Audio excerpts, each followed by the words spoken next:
और वैसे तो स्टूडेंट्स क्लास 12 फिजिक्स के पूरे सिलेबस से अगर लॉन्ग आंसर क्वेश्चन देखा जाए, चाहे वो डेरिवेशन वाला हो, थ्योरी वाला हो, न्यूमेरिकल वाला हो, या कंस्ट्रक्शन यानी बनावट वाला हो, सब मिला के लगभग बेटा जी ना 100 से 150 लॉन्ग आंसर क्वेश्चन बन जाता है। लेकिन 100 से 150 लॉन्ग आंसर क्वेश्चन याद रखना अपने आप में बहुत टफ बात होती है। और बिहार बोर्ड की एक सबसे बड़ी खासियत क्या है ना, कि उतना लॉन्ग आंसर वो क्वेश्चन पूछता भी नहीं है, वो कुछ सिलेक्टेड पोर्शन से ही पूछेगा कि ये बता दो, ये बता दो, ये बता दो, और हर साल पूछते ही आया है। और इसी क्रम में बेटा जी मैंने आप लोगों को 24 लॉन्ग आंसर क्वेश्चन दिया था, और मैं कहा था कि इतना कर लीजिए आपका बोर्ड एग्जाम में एकदम टेंशन लॉन्ग आंसर से खत्म हो जाएगा। लेकिन बच्चे बोल रहे हैं कि सर एग्जाम के लिए एकदम नजदीक टाइम अगर आ गया है तो सर कुछ कम क्वेश्चन दीजिए ना, जो कि एकदम MVVI हो, VVI नहीं, MVVI जाके एकदम डायरेक्ट एग्जाम में टकराए। तो बेटा जी आज आपके लिए 10 से 12 प्रूव करने वाला क्वेश्चन लेकर आया हूं। और आपको मैं बता रहा हूं, सिर्फ मैं नहीं, कोई भी टीचर जो फिजिक्स पढ़ाते हैं यूट्यूब पे ऑनलाइन ऑफलाइन, वो कहते ही अपने बच्चों को कि ये लॉन्ग वाला करना है। तो मैं कोई भगवान नहीं, हर कोई करवाते हैं। और जो मैं आज लॉन्ग देने जा रहा हूं ना, इतना कम से कम आपको करके जाना है। 10 से 12 दे रहा हूं बेटा, आपको कर लेना है बिल्कुल 2 बार 3 बार 4 बार, ठीक है। हाँ, इसका PDF कैसे मिलेगा वो ही मैं बताता हूं वीडियो में, क्योंकि सिर्फ मैं क्वेश्चन बताऊंगा नहीं कि ये करना है, उसको किस तरह से बोर्ड एग्जाम में लिखना है, उसका PDF आपको कैसे प्राप्त करना है। क्योंकि एट द एंड बेटा नंबर तभी आएगा जब आप एग्जाम में लिखो, और एग्जाम में तभी अच्छा से लिखिएगा जब हम लोग सिर्फ क्वेश्चन ना बता के उसके में सहयोग भी करेंगे। ओके, तो चलिए बता रहे हैं कौन कौन सा लॉन्ग आंसर क्वेश्चन। अच्छा, एक बात और बेटा जी जरूरी बात जान लीजिए आप लोग, कि देखिए बच्चों का क्वेश्चन होता है कि सर जो लॉन्ग दे रहे इसमें से कितना लड़ेगा। तो देखो बेटा, अभी जो मैं क्वेश्चन 10 से 12 दे रहा हूं, इसमें ना जितना तक की संभावना है कि जैसे 6 क्वेश्चन आपसे पूछता है उसमें से 3 आपको बनाना होता है ना, तो 2 तो बेटा एकदम 90% चांस है कि लड़ जाएगा। लेकिन अगर भाग्य सही रहा हम लोगों का, ठीक है, तो 3 भी लड़ सकता है, और 3 ही तो बनाना है। मतलब कि आपको ये जो देने जा रहा हूं 10-12, अगर बढ़िया से बना लीजिएगा, अंतिम दिन एग्जाम के दिन भी, अंतिम दिन भी कर लीजिएगा ना, इतना आपको कम से कम इतना रहेगा कि सर यार चलो इससे कुछ ना कुछ लॉन्ग आंसर क्वेश्चन बना लेंगे, और अच्छा भाग्य रहा तो 3 में 3 बनाएंगे और पूरा 15 में 15 आएगा। देखिए कौन कौन सा लॉन्ग आंसर क्वेश्चन है, आराम से देखिएगा, चाहे तो नोट कर लीजिए कॉपी में, इसका एक लिस्ट बना लीजिए, और जो मैं PDF दूंगा ना उसको आपको क्या करना है, अच्छे से आंसर सहित लिख लेना है उसी कॉपी में, ताकि एग्जाम दिन भी एक बार रिवीजन करके चले जाओ। ओके, देखिए सबसे पहला जो मोस्ट इंपॉर्टेंट है ऑप्टिक्स चैप्टर का है बेटा, वक्र सतह पर अपवर्तन का सूत्र, यानी रिफ्रैक्शन एट कर्व सरफेस। जो फार्मूला होता है ये वाला, μ2 बटा v minus μ1 by u equal to μ2 minus μ1 by r। और इसी म्यू को कई बार n के चिन्ह से भी दिखाया जाता है, इसी म्यू को कई बार n के चिन्ह से दिखाया जाता है, तो हो जाएगा n2 बटा v माइनस n1 बटा u equal to n2 minus n1 बटा r। ये हर एक टीचर करवाते हैं, आपको करके जाना। दूसरा लेंस मेकर्स फार्मूला, जिसे बोलते हैं हिंदी में लेंस निर्माण का सूत्र।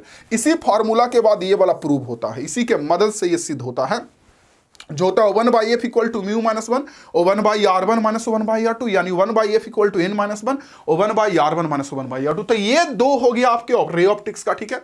एक होता है बेटा प्रिज्म वाला। प्रिज्म में आप लोगों ने सुना होगा कि प्रिज्म के पदार्थ का जो अपवर्तनांक म्यू होता है, ये sine delta m plus a/2 divided by sine a/2 इसके बराबर होता है। और इसी में अगर पतला प्रिज्म के लिए मैं फॉर्मूला लगाते हैं, थिन प्रिज्म के लिए, तो ये आ जाता है। ये किसी भी प्रिज्म के लिए सही है, मोटे प्रिज्म के लिए ओके, और पतले प्रिज्म के लिए ये। तो ये दोनों कई बार बोलता है, क्योंकि इसी ये प्रूव करने के बाद इसी में अगर एक लाइन बढ़ जाएंगे ना तो हमारा ये वाला प्रूव हो जाएगा, इसी के जस्ट बात, इसलिए एक ही साथ मिला के कई बार बोलता है, ठीक है। लेकिन इन सब में भी अगर सबसे इंपॉर्टेंट कोई क्वेश्चन है, धम धड़ाम धम धड़ाम धम धड़ाम, सबसे इंपॉर्टेंट, ओके, तो आपको बेटा ये वाला, आप ऐसे समझो ना कि 10 बार अगर बिहार बोर्ड का एग्जाम पढ़ा है ना, 8 बार ये क्वेश्चन पूछा है वेव ऑप्टिक्स का, तरंग प्रकाशिकी का क्वेश्चन है कि हैजेंस के सिद्धांत के मदद से परावर्तन या अपवर्तन के नियम को सिद्ध करना। Okay, prove law of reflection और refraction on the basis of Huygens principle, है ना बेटा। अच्छा आगे क्वेश्चन बताऊं, इससे पहले एक बात और बेटा जी, कि जानते हैं मैं कभी कभी देखता हूं लोगों को कि कोई ऐसे छात्र हैं जिनके मम्मी पापा बहुत कष्ट से उनको पढ़ा रहे हैं, बहुत दिक्कत से पढ़ा रहे हैं बेटा, और उन छात्रों को देख रहा हूं ना कि गुलछर्रा उड़ा रहा है। अरे भाई ठीक है, चलिए आप साल भर नहीं पढ़े, मैं मानता हूं आपकी बात, लेकिन एग्जाम के लिए जो कुछ समय बचा है, इसमें जो हम लोग टीचर ऑनलाइन आके आप लोगों को मदद कर रहे हैं, इंपॉर्टेंट क्वेश्चन दे रहे हैं, मोस्ट एक्सपेक्टेड क्वेश्चन दे रहे हैं, कम से कम उससे पढ़ के नंबर तो ले आइए सर्टिफिकेट पे। कम से कम मम्मी पापा को इतना संतुष्टि होगा ना कि बेटा अच्छा नंबर से पास किया, उनका दिल तो नहीं ना दुखेगा बेटा। इसलिए कम से कम बेटा पढ़ाई करिए। मैं हमेशा बोलता हूं, अपने लिए नहीं तो मम्मी पापा के लिए, अपने पेरेंट्स के लिए, अपनी फैमिली के लिए बेटा पढ़ाई करिए, मेहनत करिए, उनको रिजल्ट दिखाइए। ओके, तो मुझे प्रॉमिस चाहिए आप लोगों से कि आप पढ़िए, ठीक है। तो ये क्वेश्चन आप लोगों से हो गया 3-4। आगे देखिए और खास करके बहुत दुख होता है बेटा जिनके मम्मी पापा फार्मर हैं, मम्मी है जो हाउस वाइफ है, हाउस मेकर है, पापा फार्मर हैं, सुबह उठ के सुबह 4 बजे एकदम ठंडा में जा रहे हैं खेत पे काम करने, और उनका बेटा बैठ करके चौराहा पे ना नवाब साहब, लाट साहब बनते हैं।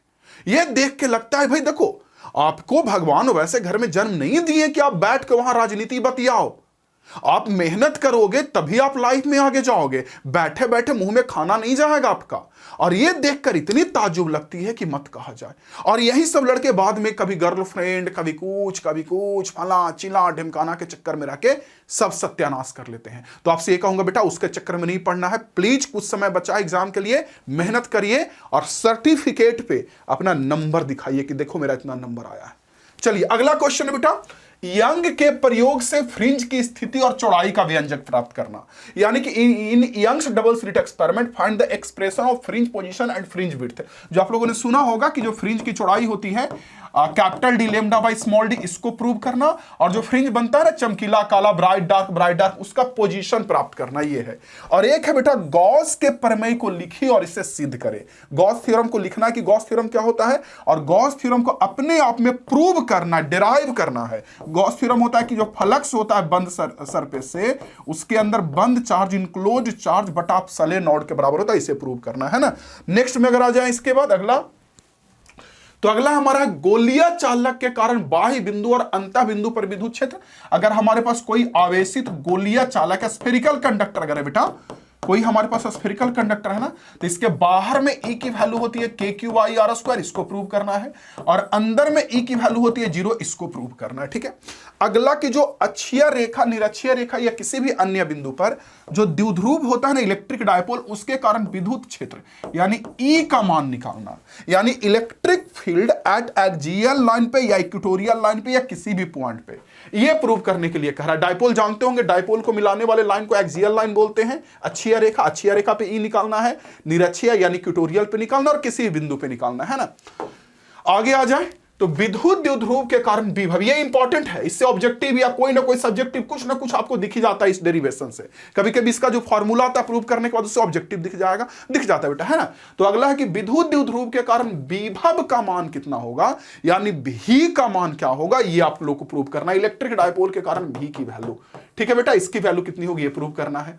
अगला जो समांतर पट्टिका संधारित्र होता है, पैरेलल प्लेट कैपेसिटर, है ना, इसके धारिता का व्यंजक प्राप्त करना है। 2 कंडीशन में बोला है, कभी कभी दोनों पूछ देता है एग्जाम में, कभी कभी एक पूछता है, इसलिए मैं डाल दिया हूं। कब कब, जब उसके प्लेट के बीच हवा या परावैद्युत पदार्थ रखा गया है।